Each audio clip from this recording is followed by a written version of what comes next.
undi hari indwara z'ubwoko bwa indwara zandura za sida za gituntu ariko izo zica bake cyane niho abavanga n'abitwa n'impanuka ndetse n'intambara baba bake cyane ugereranyije n'abitwa n'indwara zitandura.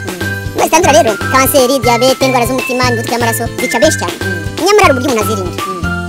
Hari ibyo bita new stat, sinzi ko bizi new stat, ku batabizi ni amagambo 8 ahagarariye uburyo umuntu yirinda izo ndwara na nutrition, mirire nakirinda muri make singitindaho cyane ariko nakinda amafunguro cyangwa ibyo mu nganda ubwo ndizigufi rwose ibyo mu nganda munategereza amafunguro asanzwe atari mu nganda cyangwa exercise, imyitozo ni ikintu cy'ingenzi cyane mu by'ukuri. Mu myaka mfite niba nicaraga mu rugo ntabwo nafite imbaraga nk'izo mfite ubu, ariko nk'ubu mu gitondo nakoze ibirometero 6 n'amaguru, ngenda n'amaguru ukabona kujya ariko imyitozo ndayikora, nkora imyitozo wakoze ibirometero 6 mu gitondo n'amaguru, ugenda n'amaguru cyane, ngenda n'amaguru bisanzwe cyane nkataje, kandi mba nkataje rwose.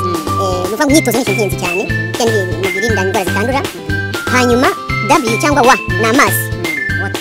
Amazi umuntu akwiye kunywa amazi, hari formule cyangwa uburyo umuntu abibara amazi yo kunywa. Amazi yo kunywa unywa ufata ibiro byawe ugakora 333 ukagabanya n'ibihumbi 10 ukamenya amazi unywa muri moyenne cyangwa ijana ngereranyije ni 100 litiro n'igice ku muntu usanzwe, ariko nukwiye kuyanywa mu ufungura oya uyanywa ukibyuka ukanywa hagati y'amafu n'avange n'amafunguro muri make.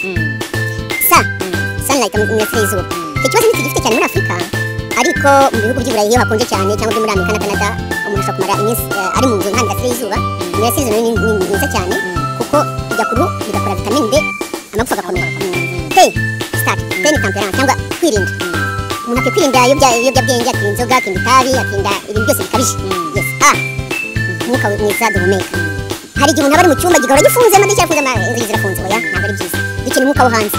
Musabye nagukeneye kuko ikiganiro urimo kugifatira mu mwuka mwiza rwose, ni byiza cyane mu bisobanukiwe nawe.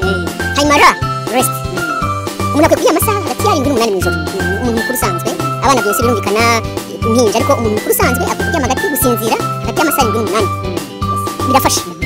Hanyuma ya nyuma ni kwirinda Imana, trust in God. Donc ni ukuvuga ngo siko ndi umukristo, ibyo ni ubushakashatsi bw'abantu ntaho bihuriye n'Imana. Basanze abantu biringira Imana nanone bafite amahirwe menshi yo kwirinda indwara, cyangwa urugero rufatika. Iyo nk'ubu twembi umuntu yapfuye turaturanye, noneho baje kudufata badushyira amapingu cyane muri gereza ngo bakore ankete. Wowe urasenga uravuga Imana, ngewe rwose nta uriya namwishe, sinzi ko byabaye, ariko ndagusabye kugira ngo umfashe ndive mu mahoro, ndakwiringiye hose turi kumwe tusa, ariko ngewe ndatangira mpangayike ubuse none ko ari urutunzi rw'ibintu biramera bite mu mwanya mutoya. Donc umutima uratangira utere, yewe ni umuvuduko, igifu giye mbese simbitsinzeho n'ibyo ngibyo. Voilà, nibyo wangambajije ibanga ryanjye rero. Icyambere kiza imbere y'ibindi byose ni ukwiringira Imana, cya kabiri ngerageza kwirinda nkurikije izo nama 8 mamaye. Okay.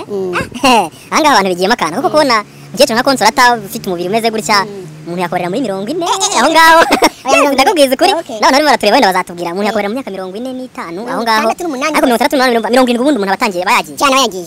Ukindi nuko yenda nkeze igitambaro ubundi mfite imvi nyinshi warambonye imbere, ariko kugira ubuzima bwiza sombe ugomba kurya isombe ukanywa n'amazi ukagira ubuzima bwiza, ubundi ukoga ukagira isuku ukisiga amavuta ukaryama ukaruhuka ugakora na siporo ubundi ukagira ubuzima bwiza ukajya no kwiga. Uzajya kwiga? Ugomba rero kujya kwiga, ugomba kujya kwiga ukagira ubuzima bwiza.